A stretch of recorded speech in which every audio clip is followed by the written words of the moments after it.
So this is a brief summary on the idea of human rights. Human rights, or rights in general, have become the lingua franca of global moral thought. That is, rights in the last 70 years. The idea of rights, and in particular human rights, has become the most prominent way of articulating the demands of justice in the world, and this has attained a global scope in terms of its use. People from around the world believe in rights for the most part. There are exceptions, but rights talk, the idea of rights and duties, has become a prominent language in which claims of justice are made in the world. And human rights and duties, therefore, constitute a general ethic of human dignity, consistent with the moral point of view, consistent with fairness and our convictions of equality and respect.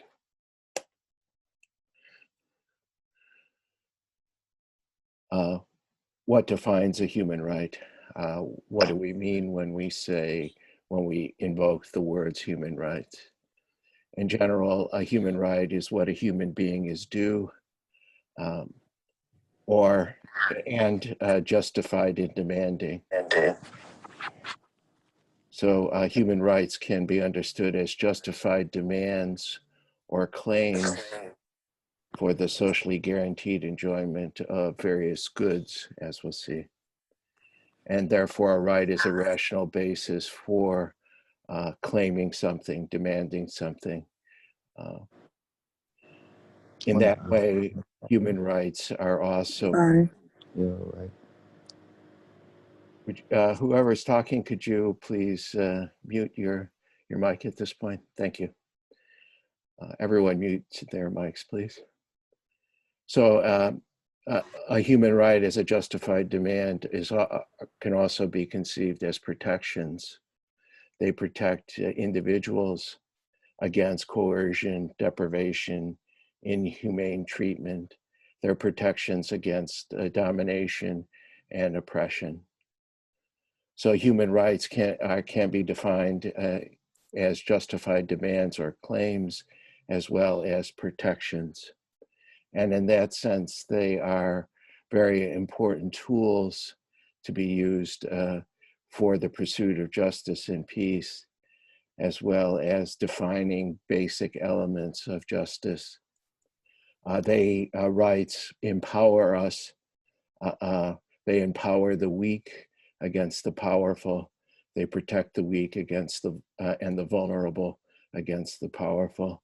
And they they give us power to make claims, to make demands, in particular against others and against our government in particular. So the idea of human rights is a very important tool in the pursuit of justice and thereby peace. They are important for empowering each one of us as persons and as citizens. The foundation of rights is derived from the inherent dignity of the human person. So we locate the foundation or the source of rights in equality, in our equal inherent value, and that requires further respect for persons. So human rights as justified claims and protections are derived on the basis of our inherent equality and inherent respect for persons. And this is expressed in Article 1 of the Universal Declaration of Human Rights, which reads, "All human beings are free and equal in dignity and rights. They are endowed with reason and conscience and should act towards one another in a spirit of brotherhood." And as noted, this definition has multiple sources grounded in respect and equality, including human agency, expressed by endowed with reason and conscience. The content of human rights, very important. What we could ask, what do we have a right to? What are we justified in demanding? And there are two, therefore, there are two basic elements, the good, what we refer to as the good, and the right. The content of human rights, what we have a right to, refers to goods that we have reason to value, like health, like education, like equal opportunity, like liberty, like self-determination, etc. So a human right has a content, and the content is some very important, good. So important that that if denied, the realization of one's potential is impeded or obstructed, and therefore the denial of rights is a form of violence. It does harm. It blocks the potential of the full realization of human potential. So the right is the right itself, the justified claim, and when we have a right, we're justified in claiming some good, some substantive content, and that content has been conceived in terms of three broad categories. One is negative liberty. The second is positive liberty or self-determination. And the third kind of content is social and economic rights. We can briefly describe them here. Negative liberty, a right to negative liberty is a right to freedom from coercive interference by others and the government in particular. It entails a zone of privacy immune from interference, a zone wherein one is free to act as one chooses, to define and pursue one's own conception of the good life, as long as it doesn't cause harm to others. So usually when we think of personal freedom, we're invoking the idea of negative liberty. If we're personally free, we're free to pursue our life as we see fit, the people we associate with, our friends, what religion we believe in or not, what we like to do, what our hobbies are, etc. Our whole personal life is free to us to pursue without interference, unless we are causing harm to others. So the negative liberty and rights to negative liberty include a long list, including freedom of conscience and religion, freedom of thought and speech, freedom of association, freely to pursue economic, social, and cultural development. Rights to negative liberty include security of person and a variety of legal rights, including presumed innocence and due process, among others. There's a long list of rights to negative liberty that define our personal freedom, our right to personal freedom. The US Bill of Rights, amendments to the Constitution are mainly but not exclusively, rights to negative liberty. Positive liberty, a second kind of freedom, is the freedom to determine one's own destiny. That is a freedom to be self-determining. And that entails a justified demand for equal civic and political participation, where we can't be because we live in society in relationship to others, we can't be self-determining without being in relationship and in deliberation with others. And that entails a right to participate in the civic and political life of the society, and to have rights, justified claims for participation in that life on a free and equal basis. And this entails what Rainer Frost referred to as a basic right to justification. That is a right to receive reasons for justifying reasons for policies and actions that affect our lives. So that's also a broad category of rights to freedom. In this, it's positive in the sense it's not freedom from, but freedom to determine one's own destiny.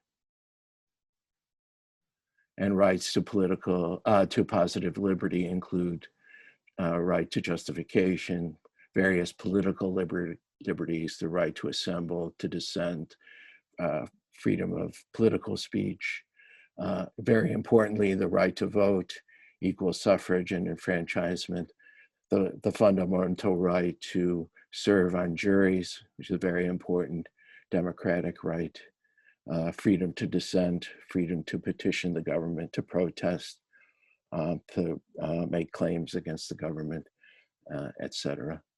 So a broad category of rights to positive liberty. The third category is social and economic rights.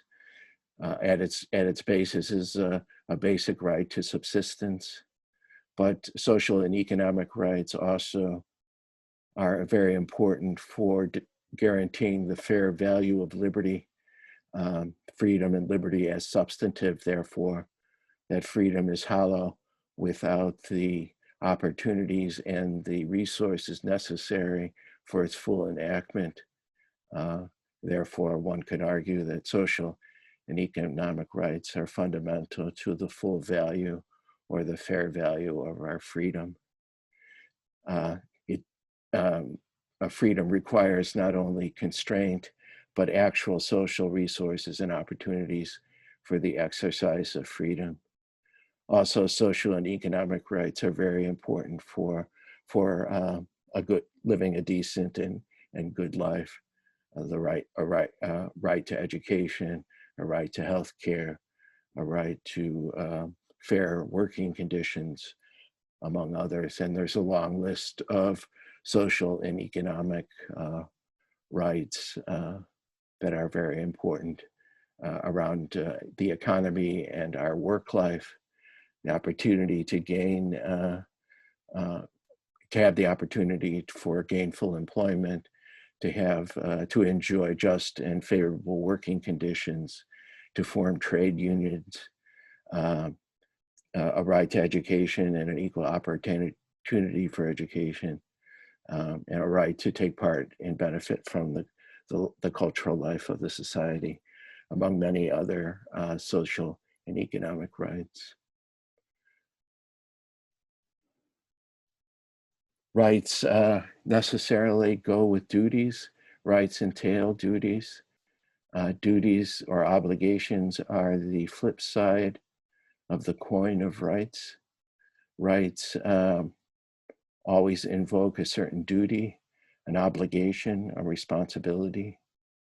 And Henry Shue the philosopher Henry Shue identified three basic correlative duties: the duties to avoid depriving another of their rights, duties to protect from the deprivation of the right, and duties to aid the deprived. So rights entail obligations to avoid, protect, and aid. And the primary duty of the state, of the government, is to protect the rights, to guarantee and protect the human rights of its citizens. And this has been codified internationally as a principle, the responsibility to protect, or R2P, which is the primary duty of the state. If the state doesn't protect its citizens' rights, then it can lose its claim to national sovereignty. Main point being here, duties are entailed in the invocation of rights. So to conclude, human rights constitute basic principles of justice. And these rights as principles are in reflective equilibrium, that is, they're coherent with the elements of fairness and our basic moral convictions, including equality and respect for persons. Human rights are important tools that empower citizens in relation to the power of the state, and therefore they're very important for the establishment of the corridor of liberty, the corridor of peace and justice. And in turn, human rights as justified claims entail duties, mainly duties to each other. What we owe each other is to aid, protect, and avoid depriving the rights of each other, and a primary duty of the state to guarantee and protect each of its citizens' human rights.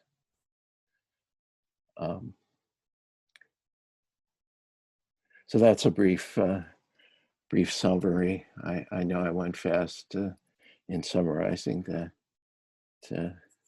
That's a brief summary. Do you have any questions?